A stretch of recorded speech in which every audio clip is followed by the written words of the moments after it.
아침 일찍 오셔서 우리 장순희 박사님 모시고 백선엽 장군에 대한 오해와 진실에 대해서 마지막 마무리로 우리 박수를 청해서 듣도록 하겠습니다.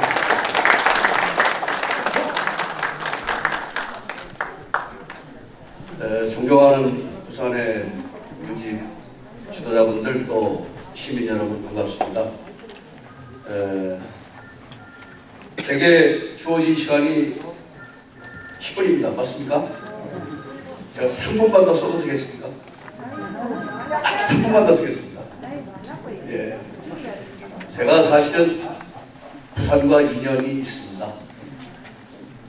대연동에 있던 군수사령부 기억하십니까? 그때 제가 2002년 2년간 부산 시민이었습니다. 그래서 강화도 해수욕장, 해운대 해수욕장, 송도 해수욕장, 주말이면 가족과 함께 부산을 참 많이 사랑했습니다. 오늘 이렇게 모처럼 부산에 와서 이렇게 뵈니까 인천놈인 제가 제2의 고향이 온 것 같아서 참 좋습니다. 오늘 이곳에 오신 많은 분들께서는 6.25의 여러 가지 특징 중에서 구국의 영웅 백선엽 장군이라는 분을 오늘 재발견을 하셨을 겁니다. 그렇죠? 네. 여러분 참 우리가 얼마나 어리석은 민족이냐면요. 민족이 몇백만이 죽고 몇천만이 이산 가족이 된 6.25 전쟁을 한 국가인데 영웅이 없는 전쟁을 했다면 이해가 됩니까? 오히려 미국은 다글라스 맥아더 장군이라는 분을 대한민국 6.25 전쟁의 영웅으로 우리가 기억하고 있으니 우리가 뭐 한 겁니까? 3년 1개월 이틀 동안 뭘 한 것입니까? 1140일 동안 대한민국 국민은 무엇을 했습니까? 이렇게 돌아본다면 6.25 전쟁에 대한 평가가 다시 한번 해볼 필요가 있다. 저는 육군사관학교를 나와서 정책 박사지만 사실은 안보학에도 박사이고 국가안보를 위해서 나름대로 노력을 하고 있습니다. 많은 글을 쓰고 있습니다. 따라서 여러분 6.25의 3대 대첩이라는 것을 여러분 아십니까?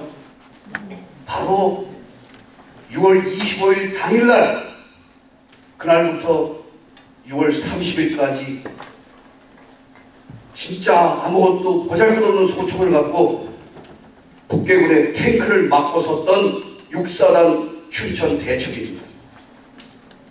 그리고 두 번째 전투가 원창고개로 무사히 철수를 쭉 하면서 우리가 이제 지원전을 하고 내려옵니다.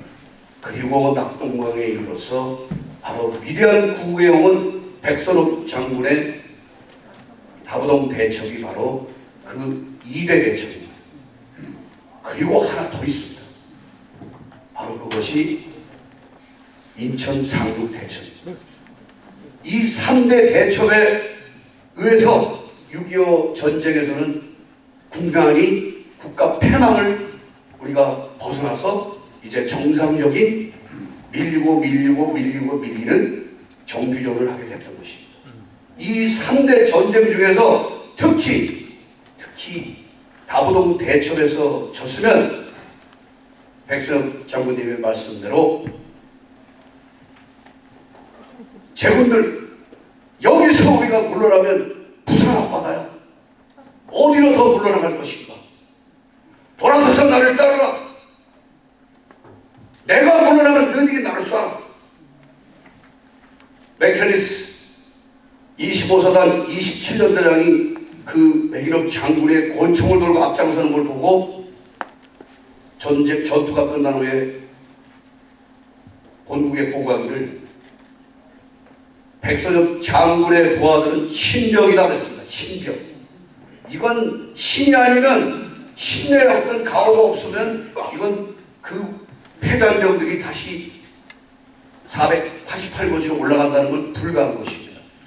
여러분 백서엽 장군이 부산 시민과 관계가 없는 것 같죠?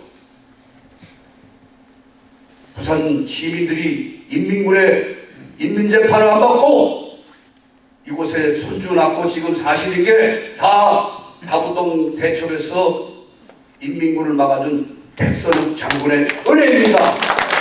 맞습니까?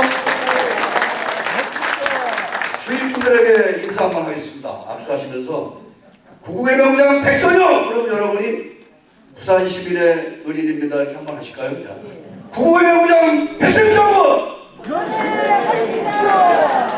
이제 아셨죠? 예. 여러분, 이러한 위대한 장군을 그 김석조 의장도 말씀하셨습니다만은 자꾸 친일파라 그럽니다. 그 문제에 대해서 얼마나 괴변이고 정신 나간 소리인지 제가 그 얘기를 한 5분간 하겠습니다. 들어주시겠습니까? 네. 여러분, 백서엽 장군을 그렇게 모질게 괴롭히는 분이 딱 한 분이 있습니다. 박경석이라는 분입니다.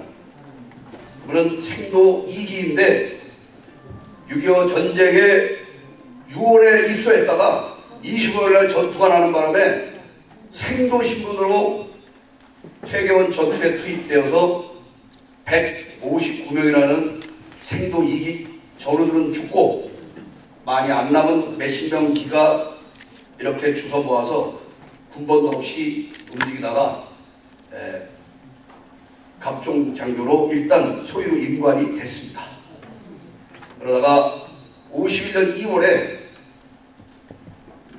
포로가 됐습니다. 포로가 돼서 누구한테 포로가 되냐? 바로 다부동에 공격을 하던 북한군 제14단대 포로가 돼서 그 14단장이 그의 말에 의하면 나이가 어린 놈이 웬 장교야? 너 집으로 가라. 그래서 보내줬다고 합니다. 이렇게 본인이 얘기입니다. 이게 검증된 건 없습니다. 그 후에 그가 돌아와서 4월 달에 다시 또 포병장교로 임관을 합니다. 그래서 그는 소위를 2번 달게 되는데 그 후에 전쟁이 끝난 후에 56년에 중위로 진급이 돼서 소위를 7년 달았다고 하면 좀 아주 기인입니다. 기인. 이분이 평생토록 백서엽 장군을 바로 친일이라고 매도하는 분의 한 분인데, 자, 제가 이제 이분에 대해서 또 기이한 현상 중에 하나가 이분이 이제 수도군단 최명신 장군 시절에 대대장을 했습니다. 3대 대장. 그런데 그때 1965년 월남전 아까 말씀하셨죠. 그때 여러분 저의 초등학교 선배님이신 강재구 대위님께서 부하에 수류탄 투척이 뒤로 빠진 거를 가차없이 덮쳐서 순직을 하십니다. 이때 대대장이 바로 박경석입니다. 이런 장교가 사망한 사고는 이후열을 막론하고 최소 도시킹입니다. 그런데 그 자리에서 제가 조사한 결과는 즉각 최명신 사원장한테 전화를 해서 선장님, 이건 이대로 있으면 당신도 잘리고 나도 잘린다. 이거를 살신 성인으로 해서 빨리 보고를 해야 된다라고 하는 기가 막힌 둘의 플레이로 청와대 박정희 대통령께 살신 성인으로 갑자기 사고가 뒤집어지면서 그 대대를 제구대대라고까지 이름을 받고 잘리지 않고 육군대령을 1차로 진급합니다. 그리고 최명신 장군도 물론 당연히 살아서 이제 월남군 사령부 가시죠. 6월 파용군 사령부까지 하시죠. 자, 이 우화를 단순하다고 생각할 수 있습니다만은 이게 참 보통 기지도 아니지만 후한 무치의 후한 극치인 것입니다. 자신의 부하에 대한 그 지휘 책임을 떠나서 그를 이용하여 즉각 출세의 발판으로 삼았다는 것은 참 기가 막힌 일이라고 보면서 이제 그를 그쯤 얘기하고 이런 분이 첫째 그대로 말을 전합니다. 백선엽이 일본군 장교로 간도 특설 때 아까 선생님 말씀하셨죠. 근무하며 항일 독립투사를 체포하는 등 친일 반민족 행위를 했고 여기에 더해 한국 전쟁사를 왜곡해 스스로 영웅으로 만든 위선자이다. 이건 제가 인용한 겁니다. 그러니까 제가 조작하거나 지금 뭐 지은 게 아니고 라고 주장한 게 있는데 여러분 제가 이 연구를 하면서 살펴보니까 백선엽 장군이 몇 년생이라고 그랬죠? 1920년생입니다. 여러분 그가 해방된 1945년은 나이가 몇 살이죠? 고작 25이고 우리나라로 26입니다. 그렇다면 백선엽 장군의 이력을 찾아보면 1940년 20살 나이에 만주국 봉천군관학교에 입학합니다. 그리고 그 다음에 국위로 졸업합니다. 다시 견습군관을 거쳐서 만주군 소위로 23살에 소위를 달았습니다. 그리고 2년 근무 후에 육군 중위가 된 것이 백선엽 장군의 일본군 생활의 전부입니다. 육군 중위. 여기 소대장들 생활하신 분 계십니까? 또 소대장을 만나서 군 생활 해보셨죠? 육군 중위가 군에서 무엇을 하겠습니까? 아시죠? 소대장은 시키는 것만 하는 겁니다. 그런데 그가 간도 토벌대에서 일본군의 앞잡이가 돼서 작전을 해가지고 독립군을 사살했다고요? 웃기는 말을 하고 있는 겁니다.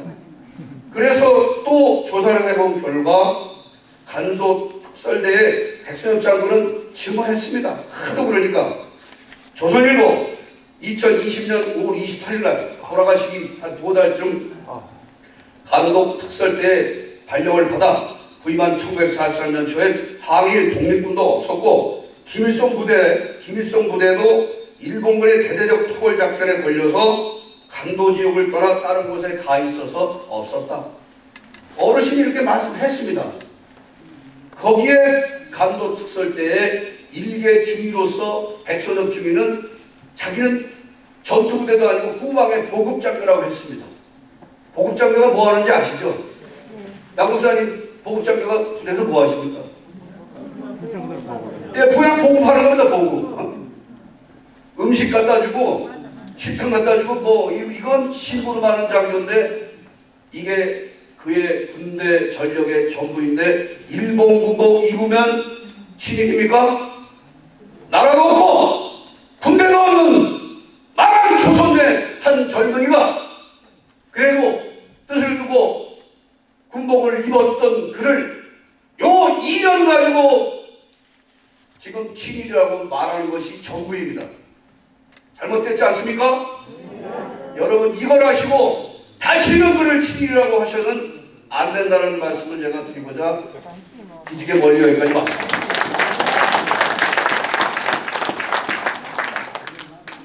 그리고 일제강점화 반민족 행위 진상 규명에 관한 특별법 요건 누가 만들었냐?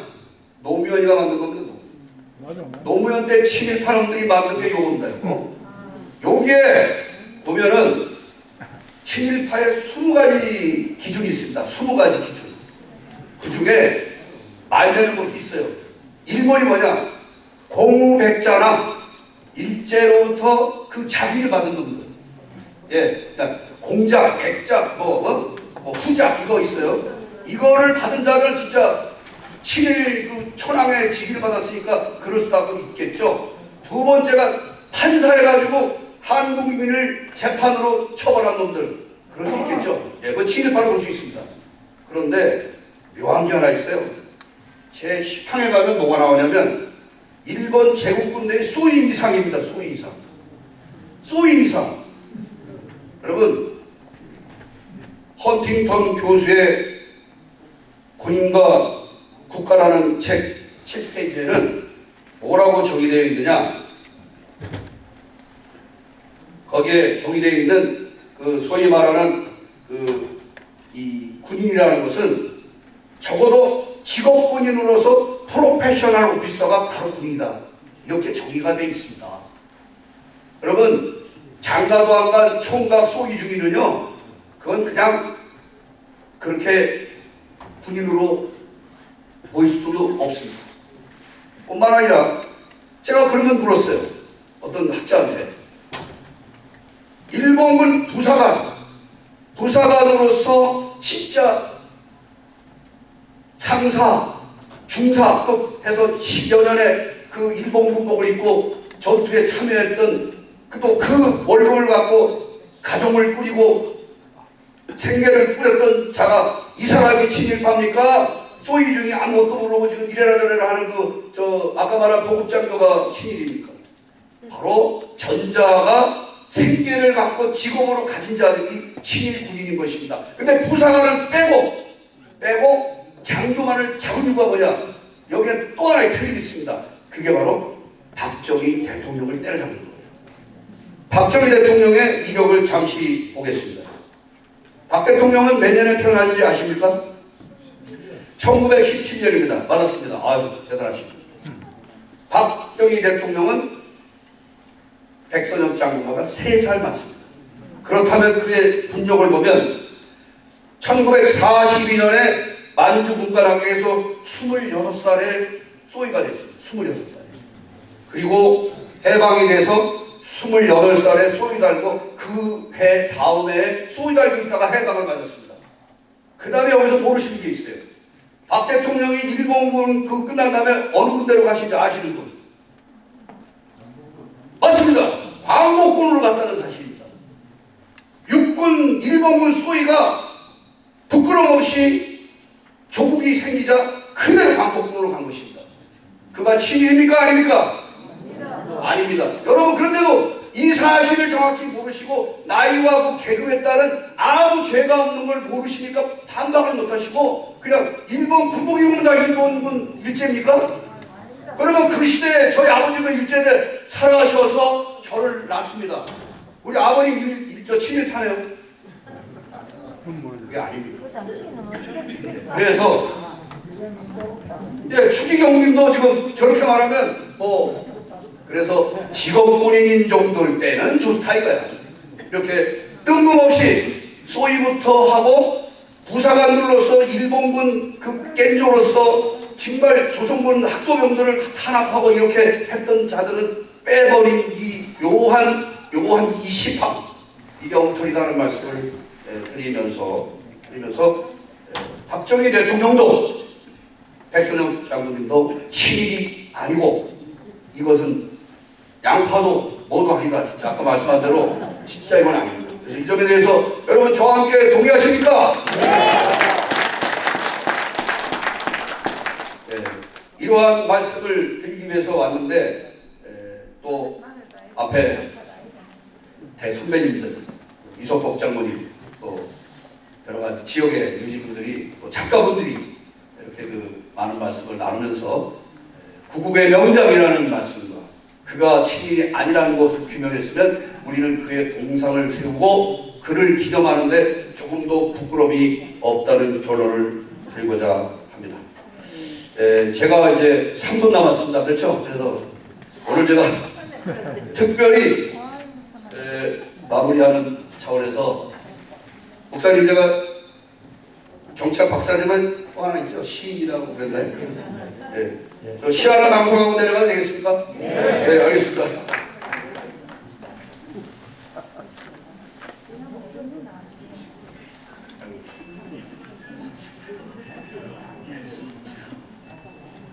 네, 음악 깔고 거기다가 시를 낭송합니다.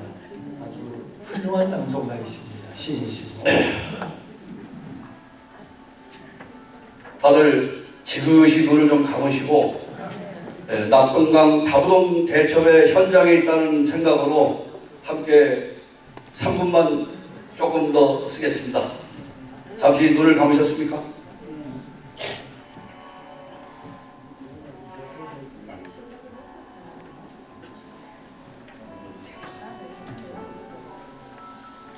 구국의 명장 고 백선엽 장군 북콘서트 추모시. 제목 더 더 찬란한 오송 장군의 빛으로.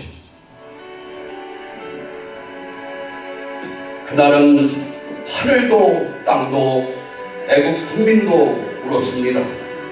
그날은 눈물도 비와 함께 광화문을 적셨습니다.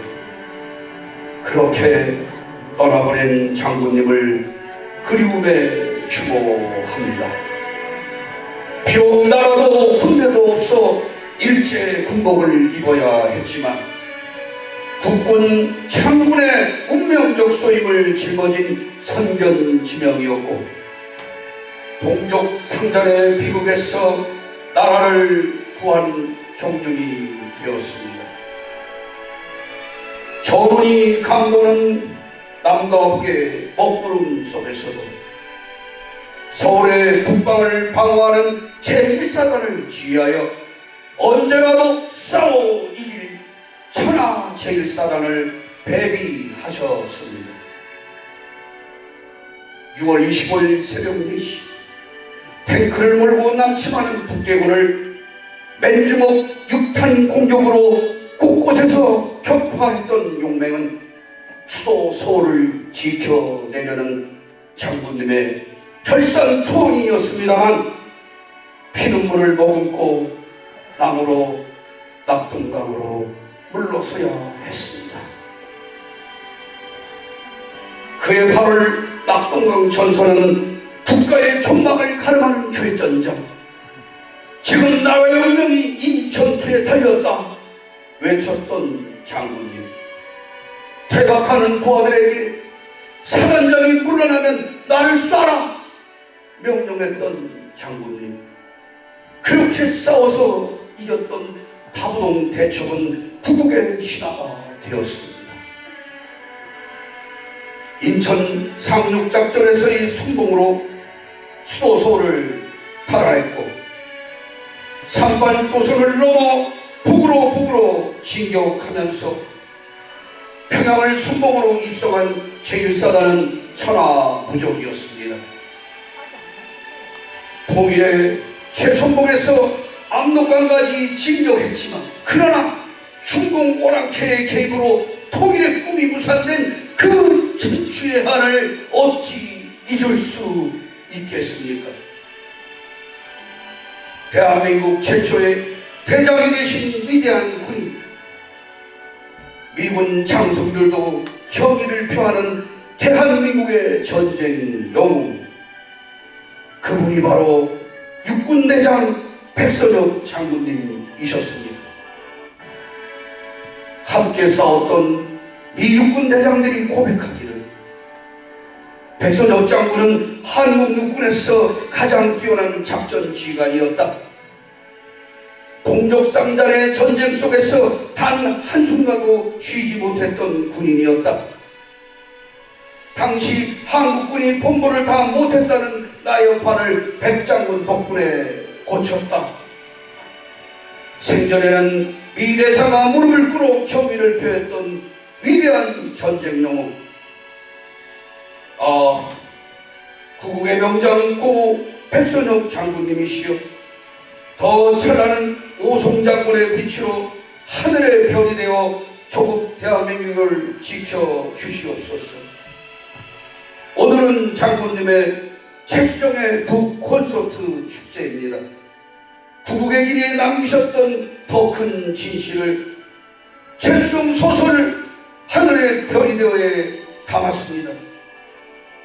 대한민국을 지켜내신 우국 충정의 삶을 국민들에게, 이곳 부산 시민들께 자랑스럽게 읽혀지는 베스트셀러가 되게 하소서.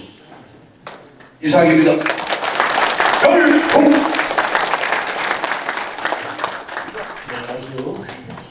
아주 마무리를 정말 의미 있게 또 시인께서 쓰신 자작시로 마무리를 해주셨습니다.